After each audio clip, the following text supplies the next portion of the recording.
ನಮ್ಮ ಮೈಸೂರಿಂದ 12:45 450 train ticket ತೊಗೊಂಡು ಬೆಳಿಗ್ಗೆ 7 ಗಂಟೆಗೆ ಕೊಲ್ಲಂ ಜಂಕ್ಷನ್ ತಲುಪಿ ಅಲ್ಲಿಂದ 30 ರೂಪಾಯಿ ಟ್ರೈನ್ ಟಿಕೆಟ್ ತೊಗೊಂಡು ನಾವು ತಲುಪಿದ್ದೆ ವರ್ಕಲ ಶಿವಗಿರಿ ಇನ್ ಕೇರಳ. ಪ್ರೆಸೆಂಟಾಗಿ ಟ್ರೆಂಡಿಂಗ್ ಆಗ್ತಿರೋ ಜಾಗ. ನಾವು ಹೋದ ತಕ್ಷಣ ನಮ್ಮ ಹಾಸ್ಟೆಲಿಗೆ ಚೆಕ್ ಇನ್ ಆಗಿ ಫ್ರೆಶ್ ಅಪ್ ಆಗಿ ನಾವು ಸೌತ್ ಕ್ಲಿಫ್ನ ಎಕ್ಸ್ಪ್ಲೋರ್ ಮಾಡೋಕೆ ಹೋದ್ವಿ. ಸೌತ್ ಕ್ಲಿಫಲ್ಲಿ ಪ್ರೆಸೆಂಟ್ ಆಗಿ ಟ್ರೆಂಡಿಂಗ್ ಆಗ್ತಿರೋ ಕೆಫೆ ಸರ್ವ. ಅಲ್ಲಿ ಹೋಗಿ ನಾವು ಸ್ವಲ್ಪ ಹೊತ್ತು ರಿಲ್ಯಾಕ್ಸ್ ಮಾಡಿಕೊಂಡು ಫೋಟೋಸ್ ವೀಡಿಯೋಸ್ ಎಲ್ಲ ಕ್ಲಿಕ್ ಮಾಡ್ಕೊಂಡ್ವಿ. ಅಲ್ಲಿ ಆಮೇಲೆ ಬ್ರೇಕ್ಫಾಸ್ಟ್ ತಿನ್ನೋಣ ಅಂತ ಆಚೆನೆ ಒಂದು ಚಿಕ್ಕ ಹೋಟೆಲ್ ಇತ್ತು. ಅಲ್ಲಿ ನಾವು ಪಪ್ಪಡ ಮತ್ತು ಪುಟ್ಟನ್ನ ತಿನ್ಕೊಂಡು ಊರನ್ನ ಎಕ್ಸ್ಪ್ಲೋರ್ ಮಾಡೋದಕ್ಕೆ ಹೋದ್ವಿ. ನಾವೇನು ಗಾಡಿ ರೆಂಟ್ ಮಾಡಿರಲಿಲ್ಲ, ಎಲ್ಲಾನು ಪಬ್ಲಿಕ್ ಟ್ರಾನ್ಸ್ಪೋರ್ಟ್ ಬಸ್ಸಲ್ಲೇ ಓಡಾಡಿದ್ದೀವಿ. ಅಲ್ಲಿಂದ ಬಸ್ ತೊಗೊಂಡು 54 ರೂಪಾಯಿ ಕೊಟ್ಟು ಕಪಿಲ್ ಬೀಚ್ಗೆ ನಾವು ಬಂದ್ವಿ. ಸ್ವಲ್ಪ ದೂರ ಆಯಿತು, ಬಟ್ ತುಂಬ ಕಾಮಿಂಗ್ ಆಗಿ ಚೆನ್ನಾಗಿತ್ತು. ಅಲ್ಲಿಂದ ಪುನಃ ಬಸ್ ತೊಗೊಂಡು ಸ್ವಲ್ಪ ಟಯರ್ಡ್ ಆಗಿದ್ವಿ ಅಂತ ಪುನಃ ಹಾಸ್ಟೆಲಿಗೆ ಹೋದ್ವಿ.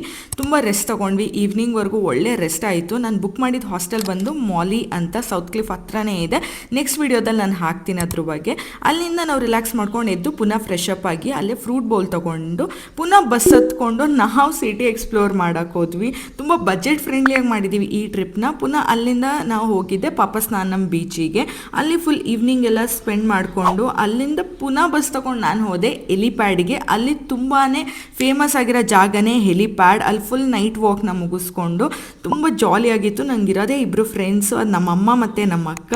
ಸೊ ಎಲ್ಲೋದ್ರೂ ನಾನು ಅವ್ರ ಜೊತೆನೇ ಹೋಗ್ತೀನಿ. ನಂಗೆ ಅವ್ರ ಜೊತೆ ಹೋದಾಗಲೇ ತುಂಬ ಖುಷಿ ಆಗುತ್ತೆ. ಅಲ್ಲೇ ಆಚೆ ಒಂದು ಚಿಕ್ಕ ಹೋಟೆಲ್ನಲ್ಲಿ ಡಿನ್ನರ್ ಮುಗಿಸ್ಕೊಂಡು ಆಟೋ ಹೊತ್ಕೊಂಡು ನಾವು ಹೋದ್ವಿ ನಮ್ಮ ಹಾಸ್ಟೆಲಿಗೆ. ಇದಾಗಿತ್ತು ನಮ್ಮ ಡೇ 1 ಇನ್ ವರ್ಕಲ್ಲ.